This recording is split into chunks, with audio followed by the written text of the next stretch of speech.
ಏಯ್ ಯಾರನ್ನ ಎತ್ತಕ್ಕೋ ಒಂದು ವರ್ಕ್ ಮಾಡ್ತಾ ಇದ್ದೀರಾ? ನೋಡ್ ಗುರು, ನಮ್ ಗಾಡಿಗೆ ಬಂದು ಆಕ್ಸಿಡೆಂಟ್ ಮಾಡಿ ದುಡ್ಡು ಕೇಳಿದ್ರೆ ಕೊಡಲ್ಲ ಅಂತಾನೆ. ದೊಡ್ಡ ಫಿಲಮ್ ಆರ್ಟಿಸ್ಟ್ ಮಗ ಆಗಿ. ಫಿಲಮ್ ಆರ್ಟಿಸ್ಟ್ ಮಗನ?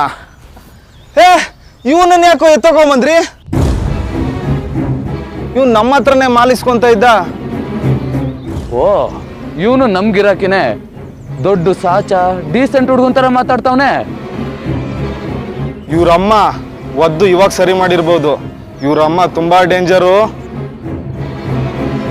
ಆ ಅಮ್ಮ ಗನ್ ತೋರಿಸಿ ನಮ್ಮಿಂದ ಇವನ್ನ ಬಿಡಿಸ್ಕೊಂಡು ಹೋಗಿರೋದು.